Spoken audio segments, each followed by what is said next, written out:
कि बीती सदियों में हमने दुनिया को एक से बढ़कर एक बेहतरीन साइंटिस्ट, बेहतरीन टेक्नीशियंस,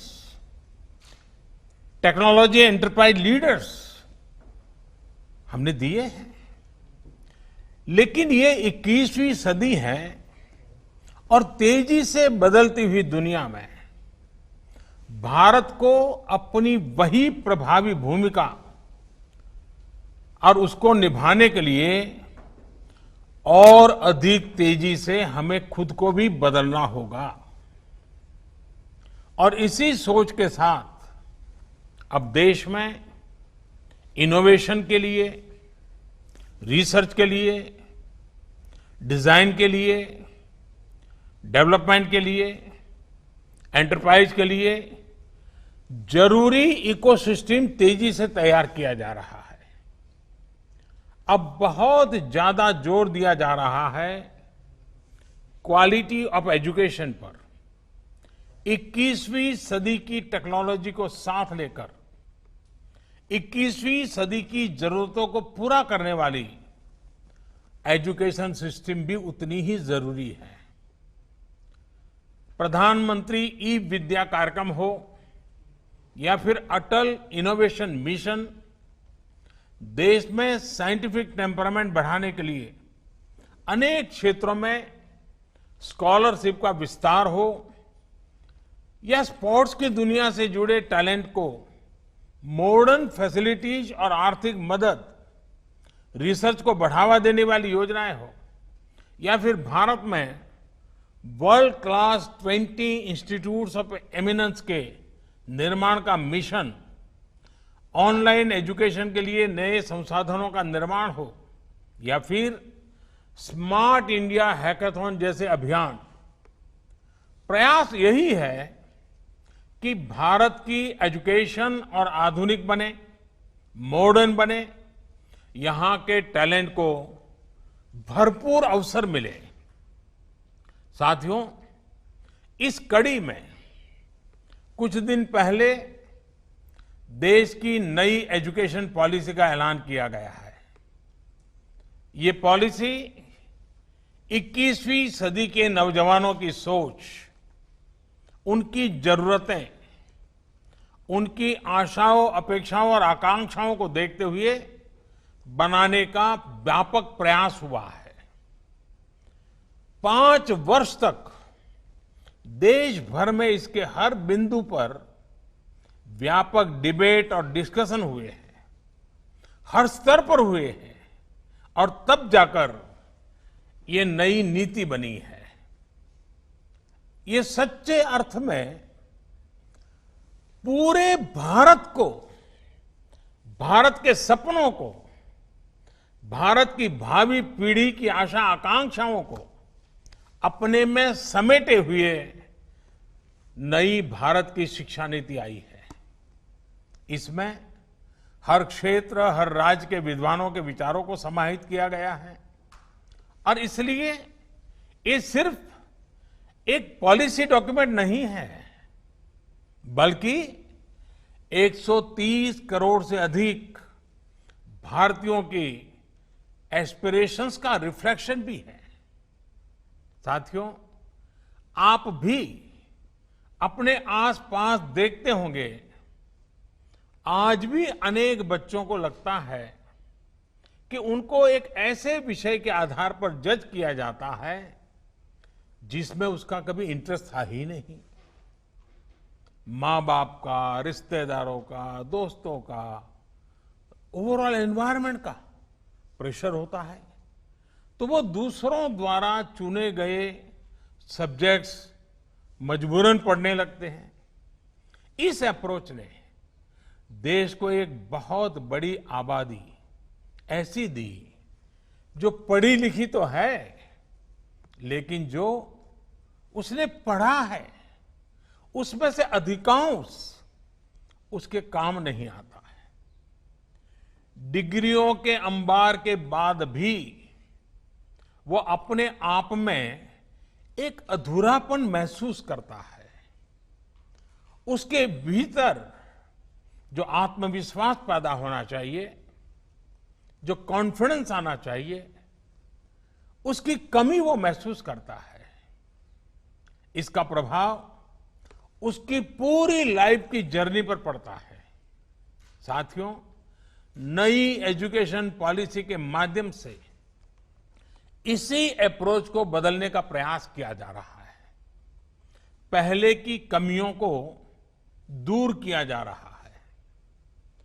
भारत की शिक्षा व्यवस्था में अब एक सिस्टमेटिक रिफॉर्म, शिक्षा का इंटेंट और कंटेंट दोनों को ट्रांसफॉर्म करने का प्रयास है। Friends, the 21st century is the era of knowledge. This is the time to increase focus on learning, research, innovation. And this is exactly what India's National Education Policy 2020 does. This policy wants to make your school, college and university experience fruitful, broad-based, one that guides you to your natural passions. Friends, you are among the best and brightest of India. This hackathon is not the first problem you have tried to solve, nor is this the last. I want you and youngsters like you not to stop doing three things: learning, questioning, solving. When you learn, you get the wisdom to question. When you question, you get out of the box methods to solve problems. When you do that, you grow. Due to your effort, our nation grows. Our planet prospers. Friends, India's national education policy reflects these spirits. We are shifting from the burden of the school bag, which does not last beyond school, to the boon of learning, which helps for life. From simply memorizing to critical thinking. For years, the limitations of the system had an adverse effect on the lives of students. No longer. The national education policy reflects the aspirations of young India. It is not process-centric. It is people-centric and future-centric. Friends, among the most exciting things of the policy is the emphasis on interdisciplinary study. This concept has been gaining popularity, and rightly so.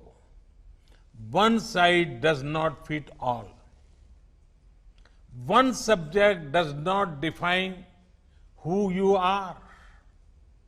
There are no limits to discovering something new. Human history has many examples of stalwarts who have accelerated in diverse areas, be it Aryabhatta, Leonardo da Vinci, Helen Keller, Gurudev Tagore. Now, we have done away with some traditional boundaries between arts, science, commerce. If someone is interested, they can learn maths and music together, or coding and chemistry together. This will ensure the focus is on what the student wants to learn, rather than what the student is expected to do by society. Interdisciplinary studies gives you control. In the process, it also makes you flexible. In the national education policy, flexibility has been given great importance. There are provisions for multiple entry and exits. No one-way streets for students. एक सांकड़ी गली नहीं होगी अब. The undergraduate experience can either be a 3 or 4 year journey. Student will enjoy the advantage of an academic bank of credit, which will store all the academic credits acquired. This can be transferred and counted in the final degree. Such flexibility was long needed in our education system. I am happy the national education policy has addressed these aspects. Friends, national education policy is big on access to education. Starting from primary education, in higher education, the aim is to increase gross enrollment ratio to 50% by 2035. Other efforts, be it gender inclusion, fund, special education zones, question for open and distance learning will also help. साथियों, हमारे संविधान के मुख्य शिल्पी, हमारे देश के महान शिक्षाविद डॉक्टर बाबा साहब आम्बेडकर कहते थे कि शिक्षा ऐसी होनी चाहिए जो सभी की पहुंच में हो, सभी के लिए सुलभ हो. ये शिक्षा नीति उनके इस विचार को भी समर्पित है. ये एजुकेशन पॉलिसी जॉब सीकर्स के बजाय जॉब क्रिएटर्स बनाने पर बल देती है. यानी एक प्रकार से ये हमारे माइंडसेट में, हमारी अप्रोच में ही रिफॉर्म लाने का प्रयास है. इस पॉलिसी के फोकस में एक ऐसे आत्मनिर्भर युवा का निर्माण करना है जो ये तय कर पाए कि उसको जॉब करनी है, सर्विस करनी है या फिर एंटरप्रेन्योर बनना है. साथियों, हमारे देश में भाषा, लैंग्वेज हमेशा से एक संवेदनशील विषय रहा है. इसी एक बड़ी वजह है कि हमारे यहां स्थानीय भाषाओं को अपने हाल पर ही छोड़ दिया गया. उसे पनपने और आगे बढ़ने का मौका बहुत कम मिला. अब एजुकेशन पॉलिसी में जो बदलाव लाए गए हैं, उससे भारत की भाषाएं आगे बढ़ेगी, उनका और विकास होगा. ये भारत के ज्ञान को तो बढ़ाएगी ही, भारत की एकता को भी बढ़ाएगी. हमारी भारतीय भाषाओं में कितनी ही समृद्ध रचनाएं हैं, सदियों का ज्ञान है, अनुभव है. इन सब का अब और विस्तार होगा. इससे विश्व का भी भारत की समृद्ध भाषाओं से परिचय होगा. और एक बहुत बड़ा लाभ ये होगा कि विद्यार्थियों को अपनी शुरुआती वर्षों में अपनी ही भाषा में सीखने का अवसर मिलेगा. इससे उनका टैलेंट और पुष्पवित पल्लवित होने के लिए मैं समझता हूं बहुत अवसर होगा. वो सहज होकर बिना दबाव के नई नई चीजें सीखने के लिए प्रेरित होगा. वो शिक्षा से जुड़ पाएगा. वैसे भी आज जीडीपी के आधार पर विश्व के टॉप 20 देशों की लिस्ट देखें तो ज्यादातर देश अपनी गृह भाषा, मातृभाषा में ही शिक्षा देते हैं. ये देश अपने देश में युवाओं की सोच और समझ को अपनी भाषा में विकसित करते हैं और दुनिया के साथ संवाद के लिए दूसरी भाषाओं पर भी उतना ही बल देते हैं। यही नीति और रणनीति 21वीं सदी के भारत के लिए भी बहुत उपयोगी होने वाली है। भारत के पास तो भाषाओं का अद्भुत खजाना है, जिनको सीखने के लिए एक जीवन भी कम पड़ जाता है और आज दुनिया भी उसके लिए लालायित है। साथियों, नई शिक्षा नीति की एक और खास बात है, इसमें लोकल पर जितना फोकस है उतना ही उसको ग्लोबल के साथ इंटीग्रेट करने पर भी बल दिया गया है। एक और, जहां स्थानीय लोक कलाओं और विद्याओं, शास्त्रीय कला और ज्ञान को स्वाभाविक स्थान देने की बात है, तो वहीं टॉप ग्लोबल इंस्टीट्यूशंस को भारत में कैंपस खोलने का भी आमंत्रण है।